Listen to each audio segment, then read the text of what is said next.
اب رخ مصطفیٰ کا تذکرہ ہم وہابیوں سے بھی سن لو۔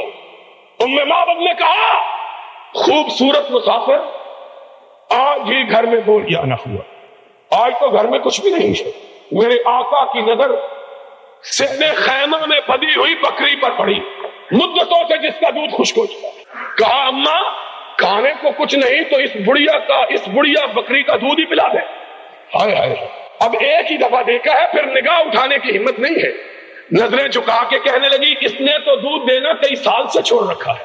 کہا اماں اگر تو اجازت دے ہم تجربہ کر کے دیکھیں، تو برتن تو لے آ۔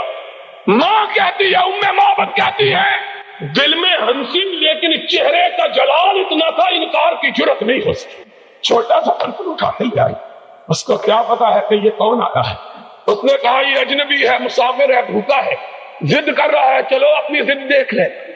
اس کو کیا پتا ہے کہ آج وہ آیا ہے کہ جس طرف یہ جاتا ہے رب کی رحمتیں ساتھ جاتی ہے۔ اس کو کیا پتا ہے، اس کو کیا معلوم ہے کہ آج اس کے دروازے پہ کون آیا۔ چھوٹا سا برتن اٹھا کے لے آئی، نبی نے صدیق کو دیکھا اور صدیق نے نبی کو دیکھا، مسکرائے۔ اس طرح معلوم ہوا جس طرح چاندنی رات میں، اندھیری رات میں بادلوں کی اوٹ سے چاند نکل آیا۔ وہ دانت کہ جب مسکراتے تو لوگوں کو آسمان پہ کودنے والی بجلیاں یاد آ جاتی، موتی کی طرح سفید۔ میرے آقا تیری بات کا کیا کہنا ہے۔ ام معبد چھوٹا سا برتن اٹھا کے لائی، میرے آقا نے مسکرا کے پکڑا، بکری کے نیچے بیٹھے، تھن کو ہاتھ لگایا، معلوم ہوا بکری مدتوں سے اسی مسافر کا انتظار کر رہی تھی۔ دودھ اس طرح آیا جس طرح ساون کے مہینے میں بادل امٹ کے آتے، برتن سارے بھر گئے، دودھ ختم ہونے میں نہیں آیا۔ حضور نے پیا، ابو بکر کو پلایا اور چل نکلے۔ ام معبد کہنے لگی مسافر میں تجھ کو جانتی تو نہیں ہوں، لیکن تو اتنا برکتوں والا ہے کہ میرا جی چاہتا ہے ایک رات میرے گھر میں قیام کر لے۔ میرا شوہر گیا ہے شکار کے لیے، وہ تیری خدمت کرے گا، میں تیرے لیے ہدیہ پکاؤں گی، اپنے ہاتھ سے میرے چاند سے بیٹے میں تجھ کو کھلاؤں گی، تو نہ جا۔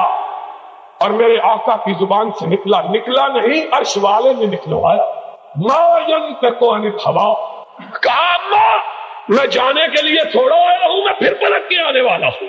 اور جب وہ چلے گئے تو بات جو بتلانی مقصود تھی وہ یہ تھی کہ ابو معبد آئے، گھر میں رونق دیکھی، رحمتوں کو برستا ہوا دیکھا، انوار کی برکھا دیکھی، تجلیات کا می دیکھا۔ کہا ام معبد کون آیا کون گیا؟ ابھی اس راستے کوئی گیا۔ کہہ دیتی ہے شوخی نقش پاکی، ام معبد کے الفاظ نقل کیے ہیں مورخین نے، جو بات بتلانا چاہتا ہوں وہ یہ ہے۔ ام معبد نے کہا ابو معبد یہ نہ پوچھو کون آیا تھا۔ کہا کیوں، کیسا تھا، کیا رنگ تھا، کیا شکل تھی، کیا ڈھنگ تھا؟ کہا مجھے کچھ نہیں معلوم، ایسا معلوم ہوتا تھا کہ آسمانوں کا سردار تھا جو زمین پہ اتر آیا تھا۔ مجھ کو کیا معلوم ہے کیسا، وہ تو چاند تھا، وہ تو سورج تھا، وہ تو دمکتا ہوا ستارہ تھا، وہ تو روشن تارا تھا جو لمحے بھر کے لیے ہمارے گھر میں آیا اور کٹیا کو ایسا روشن کر دیا کہ اب جب تک وہ پلٹ کے نہ آئے گا اس کی خوشبو سے کٹیا مہکتی رہے۔